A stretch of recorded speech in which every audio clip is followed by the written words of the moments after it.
சேர்த்த பணத்தை செலவழிச்சாலும் சொத்த மாத்தி எழுதி வச்சாலும் பாட்டி சொல்ல கட்டாதே.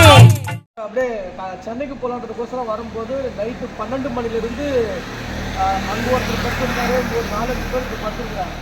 என்ன இங்கே படுத்துக்கிறீங்கன்னு கேட்டாக்கா, ஆதார் கார்டு பதிவு செய்வதற்காக டோக்கன் போடுறதுக்கோசரம் வந்தோம்.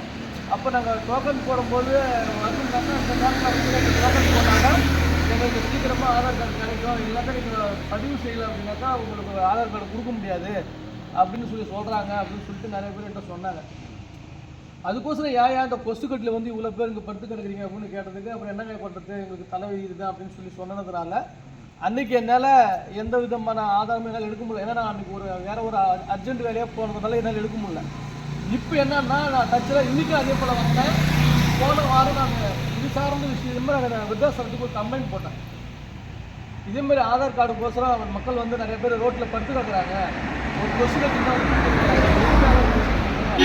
ஆஃபீஸோடைய டைம் என்ன, அந்த ஆஃபீஸ் டைமில் ஓப்பன் பண்ணதுக்கு பிற்பாடு அவங்களுக்கு ஆதார் கார்டை செஞ்சு கொடுத்துட்டு உங்களுக்கு என்ன கஷ்டம் அப்படின்னு சொல்லிலாம் அவங்கள்ட்ட நான் நிறைய பாயிண்ட்ஸ் சொல்லியிருந்தேன்.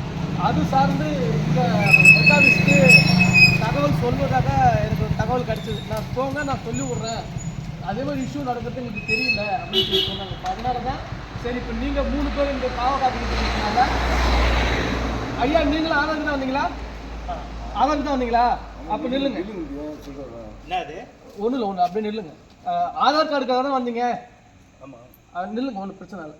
அப்போ என்ன ஆச்சுன்னு கேட்டிங்கன்னா, விருத்தாசலத்துலேருந்து எனக்கு சொன்னது என்ன சொன்னேன்னா, எதுக்காக இவ்வளோ பேரை வந்து ஒரு ஆஃபீஸ் டைமு ஒரு ஹெட் ஆஃபீஸ் ஓப்பன் பண்ணுறது 10 மணி, ஆனால் நைட்டு 12 மணிலேருந்து மக்கள் வந்து ஏங்க இங்கே காவ காத்து கிடக்கணும் அப்படின்னு சொல்லி கேட்டேன். அப்போ ஒரு வேளை எத்தனை மணிக்கு டோக்கன் போடுறாங்க அப்படின்னு கூட எங்களுக்கு தெரிய மாட்டேங்குது. அப்போ இங்கே எத்தனை மணிக்கு டோக்கன் தராங்கன்னு கூட எங்களுக்கு தெரியாத ஒரு சூழலில் இப்படிலாம் போயிட்டு இருக்குது. மக்கள் அதே மாதிரி காவ காட்டில் சேர்த்து எந்த நாளும் சொல்லி நான் கேட்டதுக்கு தான் நான் வந்து இது சார்ந்த விஷயத்தை புகார் தெரிவித்ததுனால ஃபோன் பண்ணி சொல்லிக்கிறாங்க, சொல்லி என்னைக்கு வந்து விசாரணை செஞ்சுருக்கிறாங்க. இது நான் உண்மையாக பொய்யான்றதை விசாரணை பண்ண சொன்னாங்க. அப்போ அதனால தான் சரி, அதுக்கு ஒரு ஆதார் நம்பர் இல்லாமல் இருந்துச்சியா, இப்போ நீங்கள் வந்து காவ காக்குறீங்க இல்லையா, அந்த ஒரு பாயிண்ட்டுக்கு தான் சரி அவங்களுக்கு ஆதாரமாக நம்ம கொடுக்கலாம் அப்படிங்கிறதுக்காக தான் இப்போ நான் உங்கள்கிட்ட கேட்டேங்க ஐயா. இப்போ நீங்கள் எத்தனை முறை இங்கே வந்துருக்குறீங்கன்னு சொல்ல முடியுமா? நான் லோக்கல் தான் சார், இங்கே லோக்கல் கருணாபுரம். ஒரு 2 தடவை வந்தேன். 5 மணிக்கே வந்து பார்த்தேன். ஒரு நாளைக்கு 50 டோக்கன் தான் சொல்கிறாங்க சார். எத்தனை டோக்கன் ஒரு நாளைக்கு? 50 டோக்கன். அது வேறு வாட்ச்மேன் கொடுக்குங்களா இல்லை இங்கே பெருக்கிறதுக்கு தான் தெரியல. நான் வந்து 2 தடவை வந்து போனேன். இல்லைன்னாங்க. சரி, நாளைக்கு அழுத்து போச்சு, ஒரு வாரம் போட்டேன். சரி, இன்னைக்கு உடனே திரும்பி புள்ளி படம் வந்து ஏற மாட்டேன்னு சொல்லி திரும்பி மெனக்கிட்டு 3:30 மணிக்கு ஏஞ்சி அப்படியே விடலாம். ஓகே ஓகே ஐயா, நீங்கள் எத்தனை டைம் வரீங்கன்னு தெரிஞ்சுக்கலாமா? நாங்கள் இதாக 2வது போன வாரம் வந்தேன். நீங்கள் இப்போ நீங்கள் 4 மணிக்கு வந்தேன், ஃபர்ஸ்ட் டைம் வந்திருக்கீங்க. ஐயா நீங்கள் என் மனைவி 3 டைம் வந்துருக்கு. ஆமாம் சார், யாருக்கு ஒரு நிமிஷம் சபரி கொஞ்சம் கிட்ட கூட வந்துருங்க. 7 மணிக்கு தான். இல்லை இல்லை இது பண்ணுங்க, இந்த இதை அப்படியே அதில் வீடியோவில் எடுத்துக்கோ சபரி, கிட்ட கூட வந்து எடுத்துக்கோங்க. அறிவிப்பு: இன்று முதல் ஆதார் எடுப்பதற்கான டோக்கன் காலை 7:30 மணி அளவில் வழங்கப்படும். வரிசையில் நின்று பெற்று செல்லவும். இப்படிக்கு நிர்வாகம் சொல்லி ஒரு அறிவிப்பு வச்சிருக்கிறாங்க.